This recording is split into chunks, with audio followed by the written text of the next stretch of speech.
ஆதி துணை ஆதியே துணை, ஆதியை அறிய குருவே துணை. மரளி கைதீண்டா சாலை ஆண்டவர்கள் மெய்மதம் மெய்மன ஞானம். சீதள இரு பாதமென்சிரம் சேர்த்து என்னுளம் பூத்ததில் ஓதிடு என்று உரை கேட்டு இங்கு ஓதிய ஒளிக்கும் மெய்மன ஞானமே. எல்லோருக்கும் நமஸ்காரம். விரிபுவன வேதமாமரைகளின் அதிகாரண சிழுங்கலை கருவூலத்து ஆண்டவர்கள் திருவாயுரை விரிப்பு. இந்த மெய்ப்பாதை வேறு. வேதம் ஆசான் திருமேனி. வேதத்தை ஓதினாலே புண்ணியம். வேதங்கள் பூராவும் தித்திக்குது. திருமறை குரு பெருமான். திருமறை குரு தீன் திருமேனியர். வேத ஏட்டில் எழுதியுள்ளதை படிப்பதன் பயன் இறைவனை காண்பதுதான். தலைவன் தன்னை அறிந்தவனே குலத்தோன் என்று திருவேதம் உமக்கு உரைக்கச் சொன்னது எம்மை. திருவேதம் உமக்கு உரைக்கச் சொன்னது எம்மை என்ற நமது தெய்வம் அவர்களின் உத்தரவின்படி நமது தெய்வம் அவர்கள் என்றென்றைக்கும் அந்த பரிசுத்த ஆவியாக, வேதம் ஆசான் திருமேனியாக, திருமறை குருபெருமானாக எப்பவும் நமக்கு விளங்கி கொண்டிருக்கின்றார்கள். அந்த தெய்வ திருமேனியாகிய 4 வேதங்களிலிருந்து யமனை வென்ற திருமறையின் சிறப்புகள். யமனை வென்ற திருமறை, அந்த ஆயுதம், அந்த யமனை வென்ற அந்த ஆயுதம், அது திருமறையாக, அந்த திருமறையின் சிறப்பாக அதை நமக்கு எடுத்து தெய்வம் அவங்க வழங்கி வச்சுருக்காங்க. அதனுடைய சிறப்புகளை நம்முடைய வேதமாமறைகளிலிருந்து நமக்கு வருகின்ற அந்த யம பயத்தினை, அந்த யமபட அச்சத்தினை எப்படி நமக்கு தெய்வம் அவர்கள் விரட்டி அடிக்கின்றார்கள் என்பதை அதை வேதத்தின் சிறப்பாக, அது திருமறையின் சிறப்பாக ஒவ்வொன்றாக நம்ம படித்து தரிசனம் செய்து வருகிறோம். அதன்படி இந்த பதிவிற்காக நான் நம்முடைய திருவருட்குரலிருந்து ஒரு திருவாக்கியத்தினை எடுத்துக்கொண்டேன். இந்த திருவாக்கியத்தில் அந்த யமனை வென்ற திருமறையின் பரிணாம வளர்ச்சி எப்படி இருக்கிறது என்பதை நமக்கு தெய்வம் அவங்க அற்புதமாக எடுத்து, அந்த ஜீவதேகம், ஜீவன் இதை போன்று பல தேகம் எடுத்து விட்டது என்ற உத்தரவுப்படி அது எப்படி அது விரிந்து பல தேகமாக அந்த திருமறை எப்படி விளங்கி கொண்டிருக்கிறது என்பதை அற்புதமாக எடுத்து அந்த அருள்வர்ஷிப்பை வழங்கியிருக்காங்க. அதை முதல்ல படித்து தரிசனம் செய்யலாம். பிரம்மோதய மெய்வழிச்சாலை ஆண்டவர்கள் திருவாக்கியம். சாதிகளின் கர்த்தாவே. திருவருட்குரல் திருவாக்கியம் எண் 324, பக்கம் 303. அத்தகைய ஜீவநாட்டு அமல் பெற்றுள்ள அரசர் கோமானாகிய, அதாவது கலிமாவை தன்னில் உயிர் பொருளாக அறிந்து கல்பு பிரகாசமாகி யமன் இருளில் ஒளி பரப்பும் தவ ஆதிக்க வல்லபத்தை பெற்றிருக்கின்றவர்களாகிய ஞான மேதைகள் என்று இறைவன் திருவாய் மலர்ந்தருளி வேதமாக உள்ளார்கள். சாமிகளின் கர்த்தாவே. அப்போ இந்த திருவாக்கியத்தில் அந்த மேதைகள், ஞான மேதைகளினுடைய செயலடையாளங்களை தெய்வம் அவங்க இந்த திருவாக்கியத்தில் குறிப்பிட்டு வர்றாங்க. அப்போ அவங்களுடைய செயற்செய்கை அடையாளம், அங்க அடையாளம் அன்றைக்கு தூளத்தில் இருந்தவங்க தரிசனை பண்ணியிருப்பாங்க. அவர்களுடைய அங்க அடையாளங்களை இப்போ நம்ம செயற்செய்கை அடையாளங்களை நம்ம எல்லோரும் என்றைக்கும் தரிசனை செய்யலாம். எதன் மூலமாக? வேதமாமறையின் மூலமாக படித்து தரிசனை செய்யலாம். அப்படி அந்த ஞான மேதைகள் என்ன செயலுடையவர்கள் என்பதை இங்கே தெய்வம் அவங்க அற்புதமாக எடுத்து பேசி வர்றப்ப நேராக நமக்கு அந்த யமன் எப்படி இருக்கிறான், அந்த யமனை எப்படி விரட்டி அடிக்கிறாங்க அந்த ஞான மேதைகள், ஒவ்வொரு ஞான மேதைகளும் எப்படி அவங்க அந்த யம பயத்தை மக்களுக்கு வருகின்ற தனக்கு மற்றும் மக்களுக்கு வருகின்ற அந்த யமபயத்தை எப்படி விரட்டி ஓட்டுகிறார்கள் என்பதை அற்புதமாக எடுத்து பேசி வர்றாங்க. அப்போ இங்கே வந்து யமன் இருளில், அப்போது அந்த யமன் எப்படி இருக்கிறான் என்றால் இருளாக இருக்காங்க. அப்போது அந்த யமன் உன்னுள்ளேயே இருக்கிறான் என்று நம்ம ஏற்கனவே படித்து தரிசனம் செய்தோம் அல்லவா? அப்போ நம்மக்கிட்டேயே யமன் எப்படி இருக்கான்னா இருளாக இருக்காங்க, இருளாக இருக்கிறான். அந்த யமன் எப்படி இருக்கான்? இருளாக இருக்கிறான். அப்போ வெளிச்சம் இல்லை. இருள் எப்போ வருது? இறைவன் இருள்னு ஒன்று படைக்கவே இல்லை. இறைவன் வந்து பிரகாசத்தை தான் படைச்சாங்க. அது இப்போ அனித்திய பிரகாசமே இருக்கட்டும். இப்போ அழிந்து போகிற உலகத்திலேயே சூரியன் இருக்குது, பூமி சுற்றி வருது. ஒரு பக்கம் வெளிச்சம் இருக்குது, ஒரு பக்கம் இருளாக இருக்குது. இருள்னு ஒன்று படைக்கலை. வெளிச்சம் இல்லாத இடத்துக்கு பேர் இருள் சூழ்ந்துருது அல்லவா? அப்போது அதே போலத்தான் சாத்தான்னு யாரையும் படைக்கலை, எல்லாத்தையும் படைச்சது கடவுள் தானே. அப்போது அறியாதவர்கள் சாத்தான், சைத்தான். அது நல்லா இருந்தது. அது அப்போது அறிந்து கொண்டால் அவங்க வந்து இறைவனுடைய அங்கங்களாக மாறலாம். அறியாதவர்கள் இப்படி இருக்கிறார்கள். அதனால் எதையுமே வந்து படைப்பதில்லை, நம்ம ஏற்படுத்தி கொள்வதல்ல. அதை போல் இருள் என்பது அது படைக்கப்பெறவில்லை. அது வெளிச்சம் இல்லாத இடத்தும் இருளாக இருக்கிறது, அவ்வளோதான். இருள்னு ஒன்று படைக்கலை. அப்போ அந்த இருள் தான் நம்மக்கிட்ட யமனாக இருக்கிறது. அப்போ அந்த இடத்துல என்ன கொண்டு வர்றாங்க? இந்த ஞான மேதைகளை அற்புதமாக அந்த 2 வரிகளில் பேசி வர்றாங்க. யமன் இருளில் ஒளி பரப்பும் தவ ஆதிக்க வல்ல. யமன் இருளில் ஒளி பரப்பும், ஒளியை பரவ செய்கிறாங்க.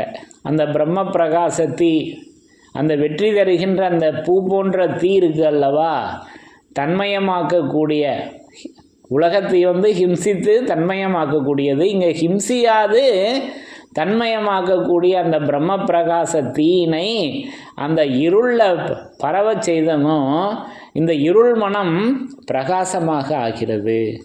அப்போ அந்த இருள் தெரியுமா? தெரியாது. இருள் நீங்கி பிரகாசமாக ஆகிறது. அப்போ இதை தான் நமக்கு இங்கே எடுத்து பேசுகிறாங்க. அப்போ யமன் இருளில் ஒளி பரப்பும், ஒளி பரப்பும் தவ ஆதிக்க வல்லபத்தை, தவ ஆதிக்க வல்லபம், அதுதாங்க அங்கே சூட்சுமம். அப்போ அந்த யமனை வென்ற திருமறை எப்படி இருக்குதுன்னா அது தவ ஆதிக்க வல்லபம். அந்த தவ ஆதிக்க வல்லபத்தை கொண்டு வர்றவங்களுக்கு பேர் ஞான மேதைகள். யமன் இருளில் ஒளி பரப்பும்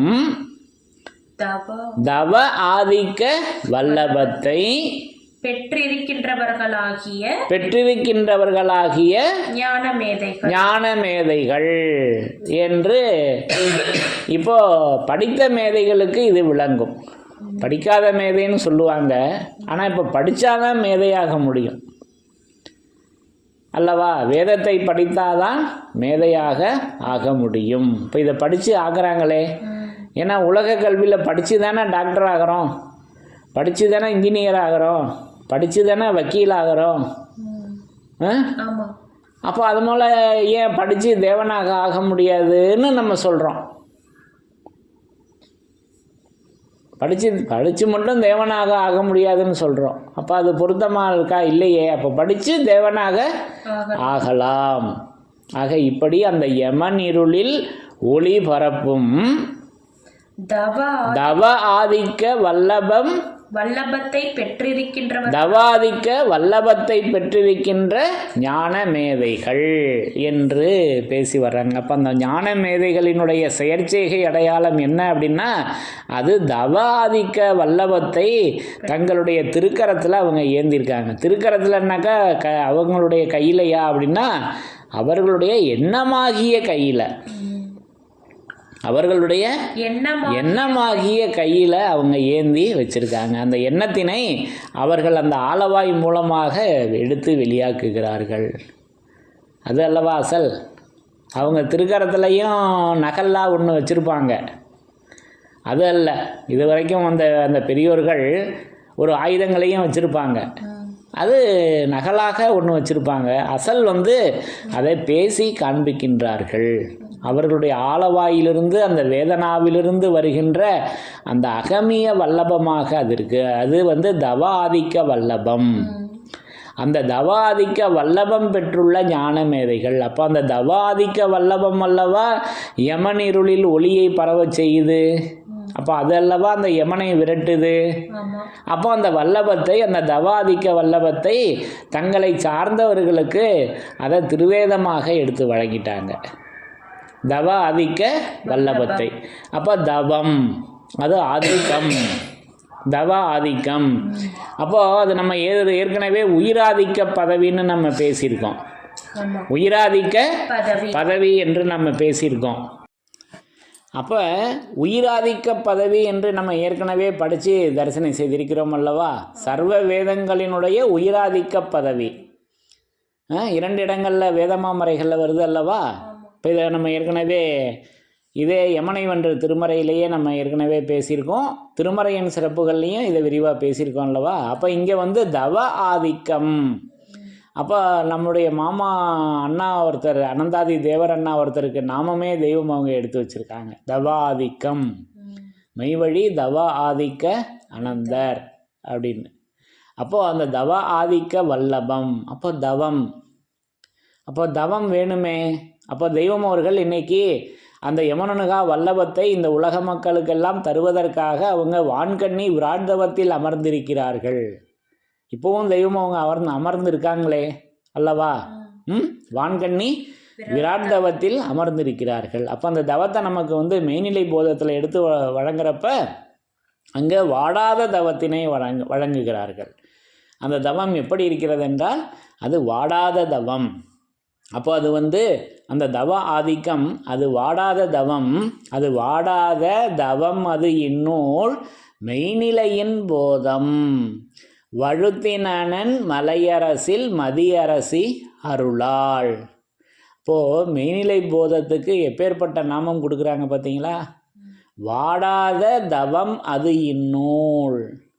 ஏன்னா அங்கே தானே அந்த கேள்வி கேட்குறாங்க. 71 கேள்விகள் கேட்குறாங்க. எங்கே எங்கே எங்கே எங்கே எங்கேன்னு. அது முதல்ல நான் நினச்சிக்கிட்டு இருந்தேன், கேள்வியாக கேட்டிருக்காங்களே, பதில் அந்த கடைசி 2 பாடலில் வருதேன்னு நான் நினச்சிக்கிட்டு இருந்தேன். அது ஒரு புரிதல். அப்புறம் இன்னும் அந்த தெளிவில் ஏற்றி வைக்கிறாங்க. அது ஒவ்வொரு வரியிலையுமே விடை இருக்குது. ஒவ்வொரு வரியிலையும் விடை இருக்குது. அப்போ இது எல்லா அங்கங்களும் தோய படிக்கும்போது அது தெரியும் விடை அல்லவா. ஆக இப்படி அந்த வாடாத தவம் அது இந்நூல் மெய்நிலையின் போதம். அப்போ அது மெய்நிலை போதமாக அந்த தவாதிக்க பதவி இருக்கிறது.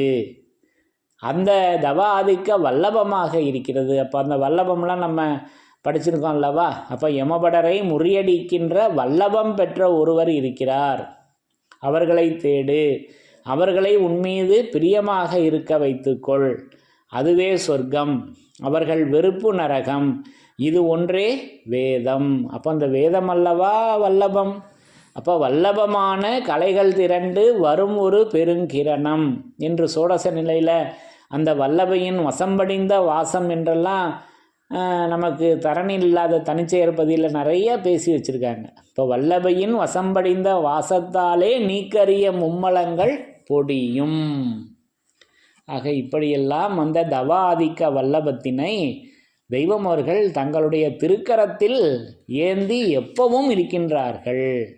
அது மெய்நிலை போதமாக அது விளங்கி கொண்டிருக்கிறது. அந்த ஞானமேதையாக அவங்க விளங்கி கொண்டு இருக்கின்றார்கள். அப்போ யமன் இருளில் ஒளி பரவச் செய்யுகின்ற, எப்படி கொடுக்குறாங்க, யமன் இருளில் ஒளிபரப்பும் தவ ஆதிக்க வல்லபத்தை பெற்றிருக்கின்றவர்களாகிய ஞானமேதைகள். அப்போ அந்த தவ ஆதிக்க வல்லபத்தை பெற்றிருக்கின்றவர்களாகிய ஞானமேதைகள் என்று ஒரே வரியில் அற்புதமாக அந்த யமன் இருளில் ஒளி பரவுவது என்ன என்பது என்று அது தவ ஆதிக்க வல்லபமாக இருக்கிறது.